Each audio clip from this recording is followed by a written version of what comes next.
Hello दोस्तों, मैं Sarla Yadav SY Hindi platform channel पर एक बार फिर से आप सभी का हार्दिक अभिनंदन करती हूं। और आज की इस वीडियो में हम मिले जुले कमेंट्स के बारे में बातचीत करेंगे और कुछ हम टीजीटी पीजीटी एस्टेट को लेकर बातचीत करेंगे, क्योंकि टीजीटी पीजीटी एस्टेट के बारे में हम पहले बातचीत कर लेते हैं। टीजीटी पीजीटी एस्टेट का सबसे पहले मैंने सिलेबस डाला। सिलेबस को मैंने डिफाइन करके वीडियो डाल रखी है। अगर किसी भी कैंडिडेट को अभी तक सिलेबस का नहीं पता है तो काफ़ी सारे कैंडिडेट एस्टेट के हमारे साथ जुड़े हुए हैं। लगातार उनके कमेंट्स भी मेरे पास आते हैं। जैसे कि कई सारे बच्चे हैं, अब उनके नाम पता नहीं मैं यहाँ पर लूँ या ना लूँ, हो सकता है उन्हें अच्छा ना लगे। अगर वो एग्री होते तो मैं अब उनका नाम भी ले देती। 6-7 बच्चे हैं जो कंटिन्यू मेरे साथ जुड़े हुए हैं और उनके कमेंट्स हैं जो मुझे अप्रिसिएट करते हैं आगे वीडियो बनाने के लिए। तो उन सभी का मैं बहुत बहुत धन्यवाद करना चाहती हूँ। और टीजीटी पीजीटी एस्टेट कैंडिडेट के लिए ये है कि मैंने शुरू से हिंदी साहित्य पढ़ाना शुरू किया था और हिंदी साहित्य मैंने सिलेबस के अकॉर्डिंग पढ़ाया। और हिंदी साहित्य की मैंने एक प्लेलिस्ट बना रखी है। जैसे आप मेरे चैनल को सब्सक्राइब करके जब आप प्लेलिस्ट चेक करेंगे तो टीजीटी पीजीटी एस्टेट 2024 के नाम से आपको चैनल पर एक प्लेलिस्ट मिलेगी। और उस प्लेलिस्ट के अंदर जितना भी मैंने हिंदी साहित्य पढ़ाया या फिर काव्य शास्त्र पढ़ाया, तो वो सारी वीडियोस मैंने एक ही जगह पर इकट्ठी कर रखी हैं। अब प्रश्न ये उठता है कि कई सारे एक आध कमेंट आया कि मैम आप टीजीटी का एक अलग से फोल्डर बना दें। तो जो कैंडिडेट पीजीटी की तैयारी कर रहे हैं, स्वाभाविक सी बात है कि वो टीजीटी एस्टेट भी देते हैं।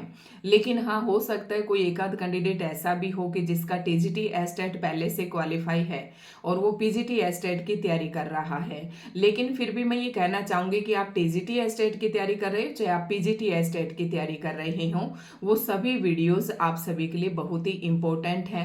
क्योंकि टीजीटी के लिए जो हिंदी साहित्य है और जो पीजीटी के लिए हिंदी साहित्य है, हम उसे अलग अलग नहीं कर सकते। हिंदी साहित्य एक ही जैसा रहता है। और भारतीय काव्य शास्त्र की बात करें तो आप उन वीडियोस को भी देख लें, अदरवाइज आप सिलेबस में से केवल वही वीडियो देख लें, सिलेबस में से चेक करके जो आपके सिलेबस के अंदर है। जो सिलेबस में नहीं है उन वीडियोस को आप इग्नोर कर दें। तो अलग फोल्डर बनाने में थोड़ी सी मुझे डिफिकल्टी होती है, क्योंकि मैं ये सोचती हूँ कि कम से कम स्टूडेंट का कंसेप्ट क्लियर होगा, उसकी समझ बनेगी, उसकी अंडरस्टैंडिंग बनेगी उस टॉपिक को लेकर। तो मैंने सारी वीडियोस एक ही साथ डाल दी हैं। तो ये बात था। और एक दो कमेंट और आ रहे थे कि मैम एनसीईआरटी आप पूरी करवा दीजिएगा। तो सबसे पहले मैं यही बताना चाहूँगी कि समय बहुत ही कम है। एनसीईआरटी करवाने में मुझे कोई दिक्कत नहीं है। 11वीं 12वीं के जो एनसीईआरटी आरओ भाग 1 आरओ भाग 2 और 9वीं 10वीं की एनसीईआरटी क्षितिज भाग 1 क्षितिज भाग 2 और साथ में कृतिका ये दी गई है। तो ये लगभग आप जब चैनल पर जाकर देखेंगे तो आपको एक एक अलग अलग प्लेलिस्ट बने मिलेगी और उन प्लेलिस्ट में मैंने सारी वीडियोस एक ही जगह पर संग्रहित कर रखी हैं।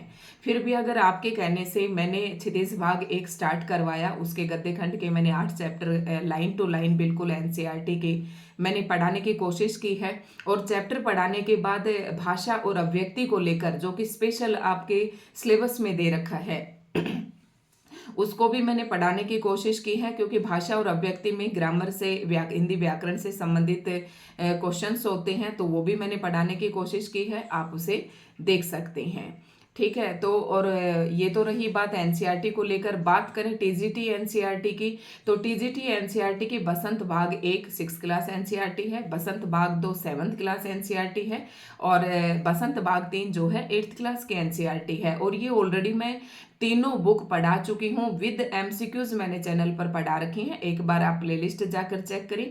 लेकिन जैसे ही मुझे समय मिलेगा तो समय मिलते ही मैं फिर से एनसीईआरटी पढ़ा दूंगी, मुझे कोई दिक्कत नहीं है। लेकिन मैं आप लोगों के लिए कह रही हूँ कि अगर कोई भी कैंडिडेट 20 दिन में भी ताबड़तोड़ मेहनत करता है तो आप जो वीडियोस पहले से डली हुई है, आप एक एक दिन में 10-10 वीडियो से नजर निकाल सकते हैं। ठीक है। इसलिए मैंने ये वीडियो बनानी जरूरी समझी कि मैं वीडियो के माध्यम से ही आप लोगों को बताऊंगी। तो आप बसंत जो एनसीईआरटी है टीजीटी एस्टेट के लिए, तो आप उसे पढ़ सकते हैं। एक दो चैप्टर आपको नहीं मिलेंगे किसी किसी के, क्योंकि वो चैप्टर बहुत ज़्यादा बड़े बड़े थे और वहाँ से जो क्वेश्चन है ना बनने की पॉसिबिलिटी कम थी, तो उन चैप्टर्स को मैंने छोड़ा था।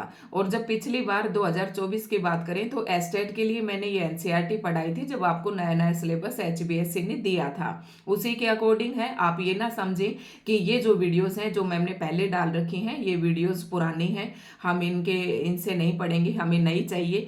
और एमसीक्यूज की बात रही तो जो हिंदी साहित्य के एमसीक्यूज है, जैसे कमेंट आ रहे हैं कि मैम आप एमसीक्यू सीरीज स्टार्ट कीजिए, तो भाई जैसे मैंने टीजीटी पीजीटी एस्टेट की तैयारी शुरू की थी हिंदी साहित्य के आदिकाल से लेकर, तो जैसे ही मैंने आदिकाल पढ़ाया उसके बाद मैंने आदिकाल के एमसीक्यूज करवाया।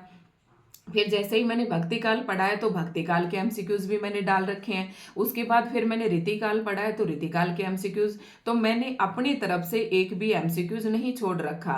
बाकी आप एक बार चैनल पर देखने की कोशिश करें और बेझिझक आप मेरे पास कमेंट कर दें कि मैम मुझे एनसीईआरटी के इस बुक का मुझे एमसीक्यूज नहीं मिल रहा, मुझे हिंदी साहित्य के इस टॉपिक का एमसीक्यूज नहीं मिल रहा, तो मैं उस वीडियो का लिंक आपके पास शेयर कर दूंगी। ठीक है, इतना मैं कर सकती हूँ।